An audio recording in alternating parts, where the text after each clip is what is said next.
In the quiet, rain-soaked suburbs of Port Harcourt, where the creeks whisper secrets to the mangroves and the air always smells of wet earth and diesel, there once stood a school called Hope Secondary. No one called it Hope with a straight face anymore. Inside its peeling walls, a single man held the power of dreams in his hands, and he crushed them for sport. His name was Mr. Victor, and he believed no child deserved success unless they paid for it first.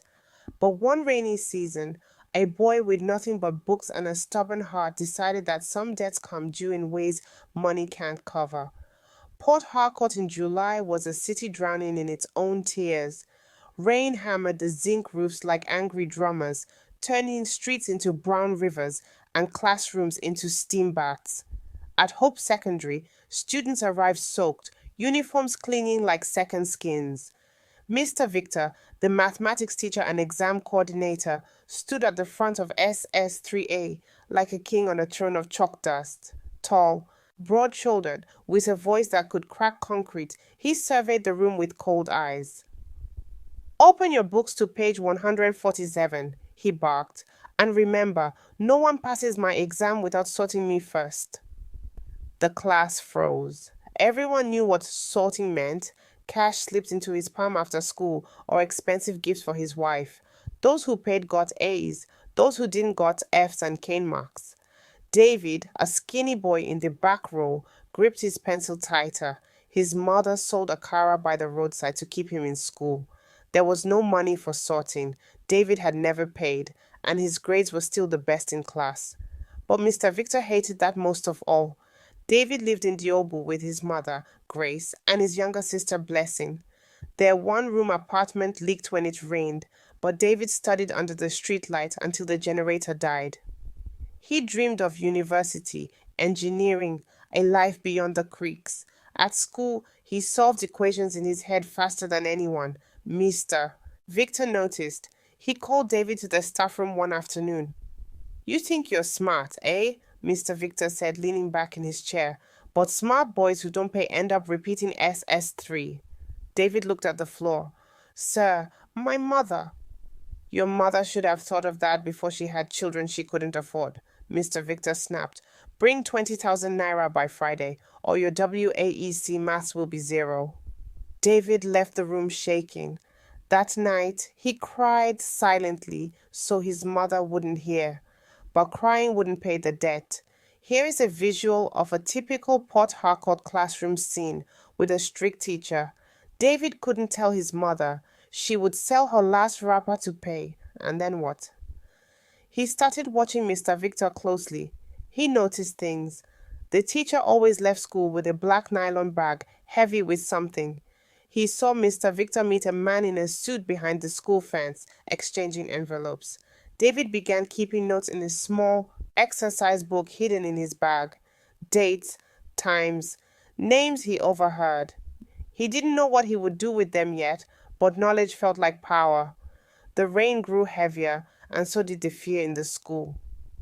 Mr. Victor failed half the class on a test, then announced extra lessons for a fee. Parents whispered in the market, but no one dared confront him. He was connected, they said. His brother was a local government chairman. David's best friend, Michael, tried to help. "Just pay small, bro. My uncle gave me 5,000. David shook his head. "If I pay, he wins forever." That evening, David found an old phone in his mother's drawer. It barely worked, but it had a camera. He started taking photos, blurry shots of Mr. Victor counting money in the staff room. If you're enjoying this dramatic tale of justice and courage, please subscribe for more stories like this. And tell me in the comments, where are you reading from today? Port Harcourt, Lagos, abroad, I want to know. The day before the deadline, Mr. Victor caned David in front of the class for talking back. 10 strokes. David's back burned, but he didn't cry. After school, Mr. Victor called him again. "Tomorrow, money or you repeat the year, and I'll make sure no other school accepts you." David went home numb. His mother noticed the welts. What happened? He lied.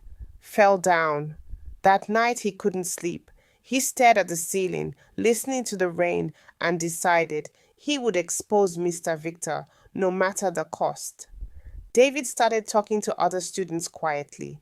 He found out Mr. Victor had collected over 500,000 naira that term alone. Some paid with their school fees. One girl, Sarah, had dropped out because her parents couldn't afford both. David recorded conversations on the old phone, hidden in his pocket during extra lessons. He was terrified, but anger kept him going. One day, he overheard Mr. Victor on the phone. The chairman wants his share by end of month. Don't worry, the children will pay. David's mother fell ill from stress and overwork. Blessing cried every night. David felt the weight of everything. He almost gave up. But then he remembered his father's last words before he died in a rig accident. Stand for what's right, even if you're alone. He kept going. He organized the evidence, photos, recordings, notes from 20 students. He typed a letter on a cyber cafe computer, addressed to the school principal, the local education board, and a newspaper. If this story is pulling at your heartstrings and keeping you on edge, hit that subscribe button for more emotional Nigerian tales and drop your location below. Where in the world are you following along? The day came. David walked into the principal's office during lunch, envelope in hand. The principal, Mr. James, was a quiet man who avoided trouble. He read the letter, looked at the photos, listened to one recording. His face went pale. This is serious, David. Do you know what this could do? David nodded. I know what not doing it will do. Mr. James called Mr. Victor in. The teacher stormed in, confident. What nonsense is this? Mr. James played the recording. Mr. Victor's face drained of color. He tried to laugh it off. Boys and their lies! But the evidence was clear. Here is a dramatic moment of confrontation. Words spread like wildfire. Parents gathered at the school gate. The chairman's brother tried to intervene, but the newspaper had already picked up the story. Mr. Victor was suspended pending investigation. He threatened David in the corridor. You think this is over, boy? David looked him in the eye. It's over for you, sir. Mr. Victor was arrested 2 days later for extortion and fraud. The school board launched a full probe. Students who had paid were refunded. David's mother wept with pride when she heard. David didn't feel triumphant. He felt empty. The caning scars healed, but the fear lingered. His mother hugged him tight.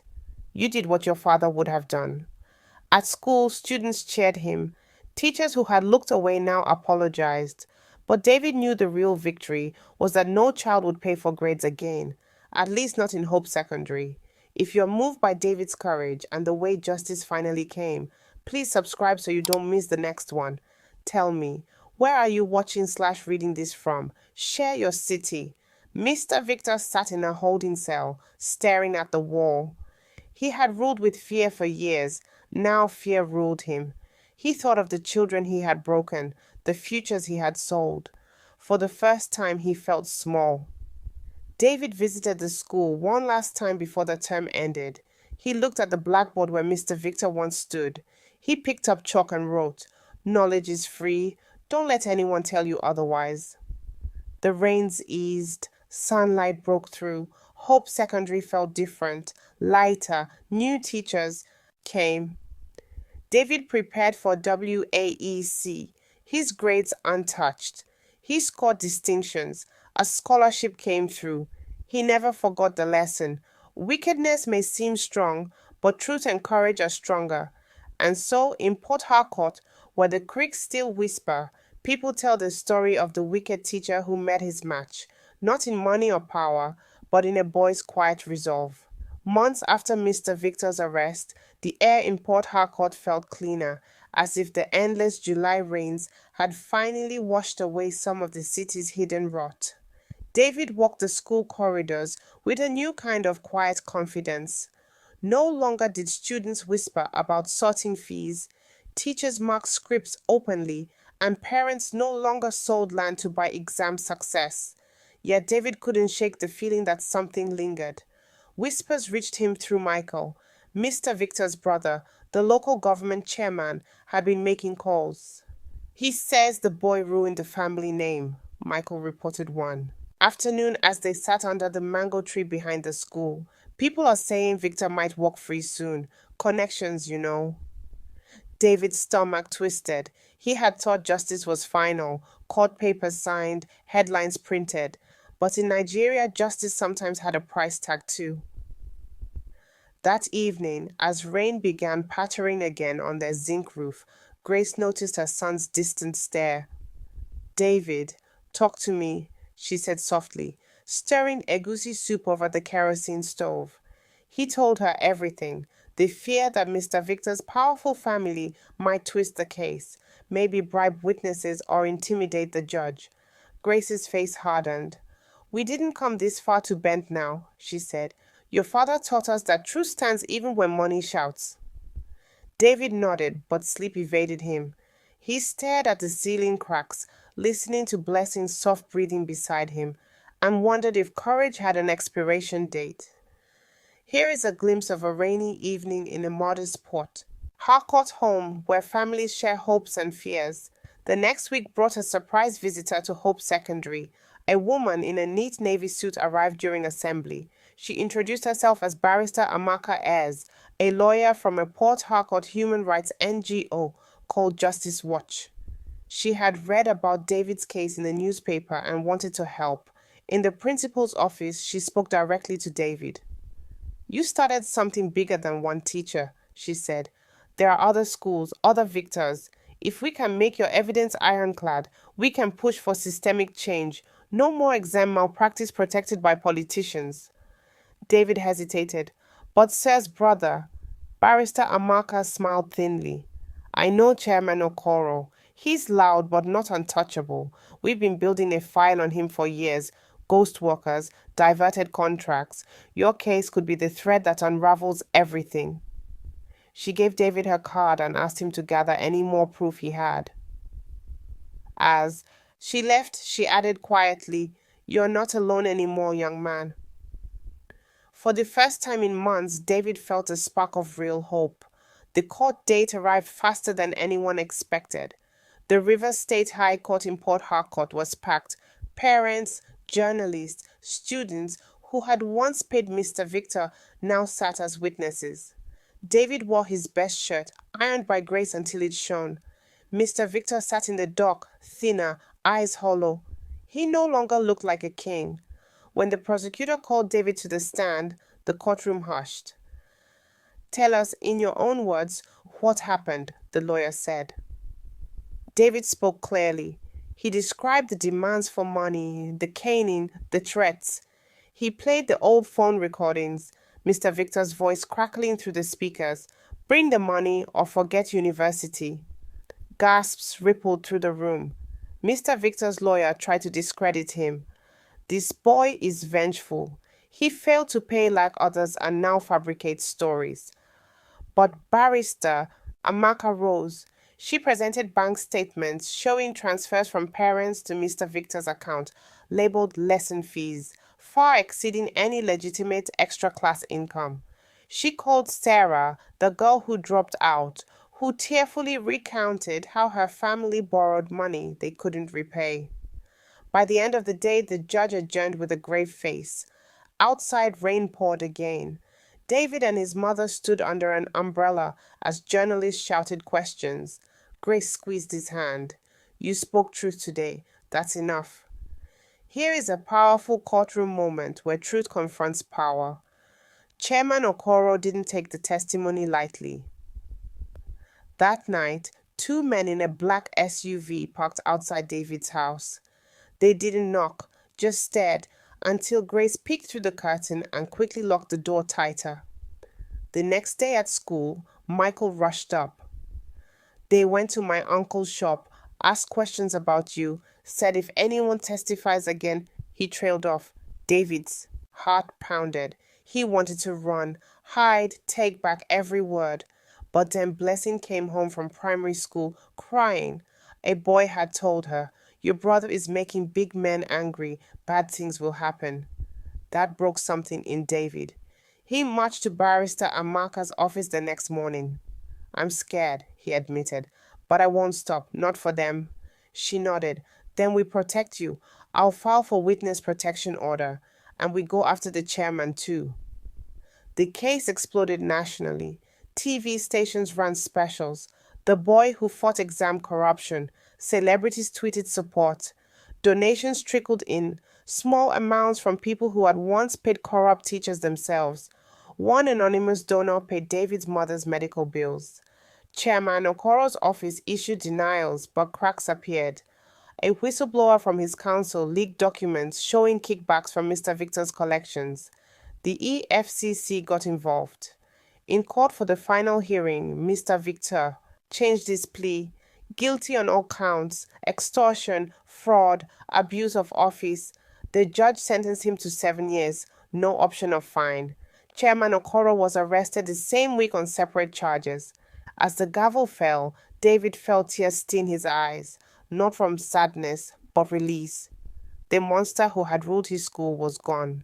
WAEC results came out in August.